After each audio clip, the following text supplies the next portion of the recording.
All right, ladies and gentlemen, welcome back to the channel. If you are watching this video, that means we made it. We made it up.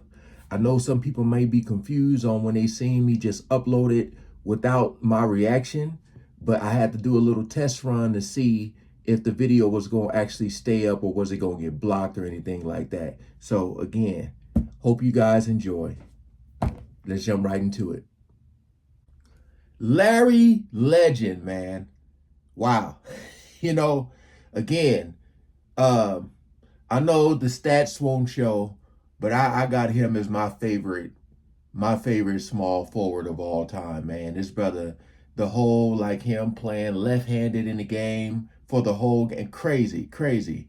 But I know I did a video on him trash talking, but this is going to be NBA Legends explain how crazy good Larry Bird was. It's nothing like getting the respect from your peers, because they're the ones that's going up against you. So they know for sure. We're the fans looking from the outside in. But again, man, hopefully everything goes smoothly with this video. Going to give it a shot. But yeah, we ain't gonna waste no more time. Let's jump right into it. The man from Indiana who gave us an 80s to remember by lighting up a battle between the Celtics and the Lakers will forever be heralded as one of the players who saved basketball. Bird and Magic's coast-to-coast war and jaw-dropping styles gave the NBA the boost it needed before the emergence of Michael Jordan. But for Bird, with 3 titles, 2 Finals MVPs, and 3 consecutive MVP seasons, some forget just how good he really was. Today we look at NBA players explaining how crazy good Larry Bird was in his prime.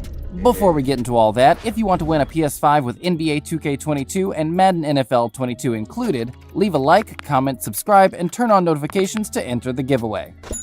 When speaking of the NBA's greatest of all time, there's always 5 or 10 guys that hit the list. Each carries a different generation. From 50s Bill Russell to 60s Wilt Chamberlain or 70s Kareem Abdul-Jabbar, 80s Magic Johnson, 90s Michael Jordan, 2000s Shaquille O'Neal and Kobe Bryant, to today's LeBron James. Some get overlooked when they shouldn't. For example, Tim Duncan. And others get... Tim Duncan, greatest power forward of all time, could have played in any era, yes. And it's a shame that he gets overlooked too, because he has all the credentials, yes, I love him and Garnett. Garnett is more of a favorite for me, I believe, but Tim Duncan was like the best power forward for sure. Left behind because of the lack of titles, like Charles Barkley. What happens when all these players talk of another great as if he was like no other? Larry Bird was lauded by most of these legends, because he was one of them too.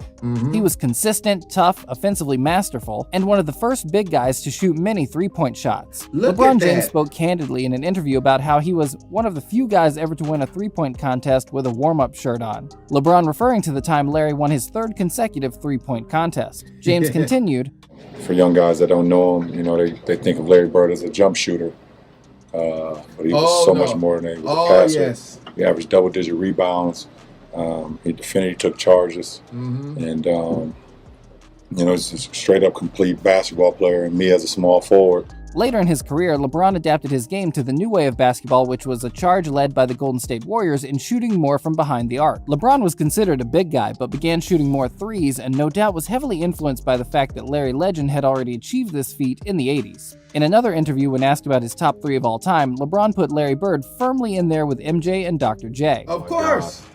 3, Larry Bird, Dr. J. Michael. Shaq had a very different opinion on Larry initially. He said he disliked Bird because he was jealous. He thought, how could this regular-looking guy do everything? Never really had a chance to play against Larry. Hey, at least he admitted that. That's the thing. That's the thing. Most people are jealous of other people's success, and they don't want to give them credit where credit is due. But at least he's big enough, no pun intended, to say that, because most people wouldn't. Most people wouldn't, man. Larry Legend. Bird, but I actually used to hate Larry Bird. I hated him. Shaq soon realized as he grew older and wiser that despite getting the luck of the Irish with the Celtics, Larry made his own luck when it came to shooting the ball. Shaq, at 7'1", of course, had a completely different style of game at the time. Yeah. He was built to the max and used brute force to impose his will on the defense and rack up the points, blocks, and rebounds. Shaq was also faster than most give him credit for, particularly in the early part of his career. O'Neal the rebound, now the Magic with a final shot chance. O'Neal runs the floor, takes it all the way!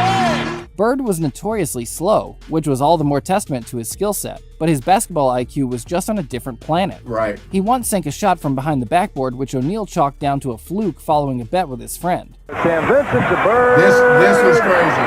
And it goes in! It doesn't count, but it goes in!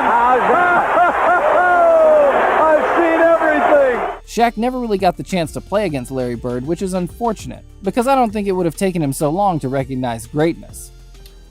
On the other hand, six-time NBA champion Kareem Abdul-Jabbar battled Bird on numerous occasions while playing with the Showtime Lakers. Yep. Bird got the better of him in the 1984 finals, and took another two in a decade that was largely dominated by the purple and gold. Kareem spoke about how Larry might have been the best he had played against, and said, "How good was Michael Bird? Jordan. I don't think people don't look at him and think, Yeah, oh, they he's say, a white guy, he's- slow guy." The chubby white guy, he wore us out, man. You know? When the captain speaks, people listen. Hey, Bird was super slow, but his IQ was just on a different level, man. Different level. You know, I always find it weird, though, when they say, you know, I guess what they're saying is just being on the court, to witness it on the court. But, you know, these are different positions, you know. Like, you're not, Kareem isn't going to be guarding Bird, and Bird isn't going to be guarding Kareem, you know. But yeah, I get what he's saying.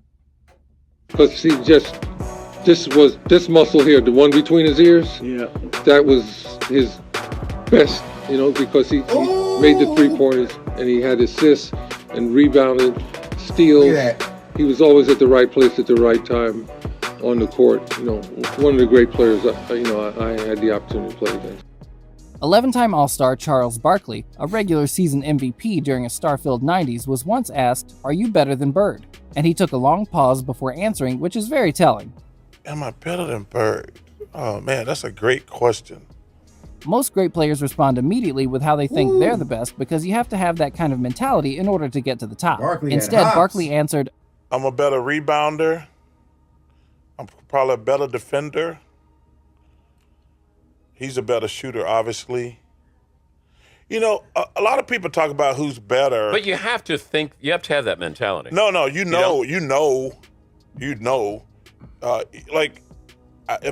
think, you know, it's a team game. I think deep down he knew that Bird was a better player. Yeah, And for someone as good as overall- Chuck to be stumped like that in an interview shows you how heavy the weight of Larry Yes. Bird's legacy was. That's Former easy. teammate Kevin McHale also references how unreal Bird was to play with. McHale was Bird's right-hand man while playing with Boston, claiming the Sixth Man of the Year award twice, along with 7 All-Star appearances. Jeez. His story of a specific Detroit game is fascinating. There was a bit of time left on the clock, and we had beaten Detroit, and I just scored 56, and I'm walking off the court, and Larry said, "Where are you 56. going?" I said, "I'm done." I said, "I'm exhausted. I'm tired." Larry goes, "Don't do it, man, because when I get that hot, I'm not coming out of the game." A week later, he got that hot. He looked at me at about 50 points, and he looked at me and said, "I told you." The pair would go on to win 3 titles together, and McHale would continue to tell stories that live on in Celtics folklore forevermore. A highlight being a throwback from Bird's brutal trash talk at a game in Phoenix. We have a play, out of bounds play, I'm taking it out, and Larry says, "I'm going to bust off the play, and I'm just going to come out, and I'm going to shoot a 3, and I'm like, "We're down 2. I'm like, You tell "No, him to don't play. do that." I'm like, "Let's shoot a 2, please. Go to the hole, try to get fouled. Let's just get into overtime, see if we can't win this game." And Larry says, "No, I'm just going to bust a 3 on him." And I'm like, "Oh my gosh!" So he tells the Phoenix bench, he tells the coaches, "Yeah, I'm just fixing to bust a 3 on you guys and just go home. I'm tired of this." And he gets the ball, jumps out, busts the play, comes out, gets the ball at the slot, shoots the ball. As the ball's in the air, he kind of turns towards the Phoenix bench and yells, "Told you so!" Larry's mental game was such that he Bruh, could just open up any team and tear them apart. He would use psychological war. Extreme confidence, man. Extreme confidence. But I mean, hey, definitely, you know, walk. What do you call it? If you're going to talk the talk, you got to walk the walk. Yeah, he definitely was doing that for sure. fare on a regular basis. Players speak of his toughness not because of his size or physicality, but because of his mind. He would impose his will on the opposition and could force them off their game just as much as he could switch on his. A mastermind at trash talk tactics, Larry Bird will forever go down in history as one of the greatest trash talkers of all time. And in the 80s, that mattered. With players such as Bill Laimbeer, Hakeem Olajuwon, Magic Johnson, and the eventual emergence of Michael Jordan, Bird did what was necessary in order to gain that mental edge that took him over the top. Look at that pass! James Worthy, the 1988 Finals MVP, simply stated that Larry was trash talking all the time, but the problem was he could back it up. Yeah, he could back it up. So when you're arrogant and you can back it up, you're not arrogant, you're just good. Yeah. And Larry was good. Even Worthy's former teammate Magic Johnson spoke on the fact that he had a real dislike for Larry Bird as far back as their college playing days for the very reason that Larry would constantly get the better of him. Johnson claimed in a recent interview during a press build-up for the Broadway play about the pair that after he beat Larry in the NCAA championship game in 1979, the most-watched college basketball game ever, by the time he got to the Lakers, they were 0-8 to the Celtics. You had to hate the Celtics to beat them because when I got here, we were 0-4, I think 8, and then the first time against the Celtics, and then in championship series, and then we lost that in '84. That made us 0-9, I believe. And later is quoted as saying, "When I played, Larry Bird was the only one I feared." Not bad when hearing it from a 5-time champion and one of the true great basketball players of all time. At the 2019 NBA Awards, Johnson received the NBA Lifetime Achievement Award, but it was shared with guess who? Larry Bird. Bird was simply the king of talking the talk, then actually going out and walking the walk. Yeah, listen, man. I said it. Retirement is great for you because you've never talked this long. Dominique Wilkins recounts one of the most famous games where Larry Bird promised Kevin McHale he was going to break McHale's record against Atlanta. Wilkins said, "He got so hot in that game that you talk about that patented step back. He was doing that step back and he switched it to his left hand 3 separate times in that game. And hit a 3. He was scoring anywhere on the floor that he wanted. Is this when the bench was giving each other 5? The bench was giving each other 5. So did you get in a fight with them after the game? Forget Larry. Did you beat anybody on the bench? Because you giving 5, he's scoring on me. Every one of those guys got fined $3,000. Okay. Larry's legend lives on because of the greats that want to tell them. The reason there's a list of top 10 players who consistently call Bird their toughest opponent or one of their all-time greats is because Larry himself is in that list. Larry is a top 10 baller of all time. His style doesn't matter when his skill sinks the opposition. Because above all, the opposition will remember. They'll remember the steals, the shots, the clutch plays, and the trash talk. They'll remember the Bird from the early 80s, not from the early 90s. The Larry who stepped out on the court in his warm-up jacket and made Michael Jordan recoil in envy. MJ announced, He ain't took off his top yet. See when he took off his top. Well, when Bird did, it was all business. He may as well have taken a mop and bucket to the floor because he was about to clean up. He was an impetuous and never relenting opponent that took the life from anyone who stepped onto his battlefield. The consensus is a resounding stamp of legendary status for the man who will forever go down in the history books as one of the greatest ever players, and arguably the greatest ever Celtic to grace the court. What did you think of Larry Bird in his prime? Hey man, again, hopefully everything goes smoothly with this, but this brother, let me tell you, Larry Bird was so iconic, you know, and I can say it, you know, he got mad at the other team because they were like, he said, you better put a black person to guard me. Yeah, Larry Bird is my favorite small forward of all time. He was so good, man, and like I said, to not be so fast, he wasn't like super duper flashy, but you would see flashes every now and then with some of those passes. He would always be in the passing lane, stealing the ball, always made the right play, was tough, wouldn't go back down, nothing like that. That's all you want in a teammate, you know. And like I said, he would talk, say little subtle things to you, and you just get under your skin, but then go out there and actually do it. So, again, man, shout out to Larry Bird. Shout out to all the NBA legends, man.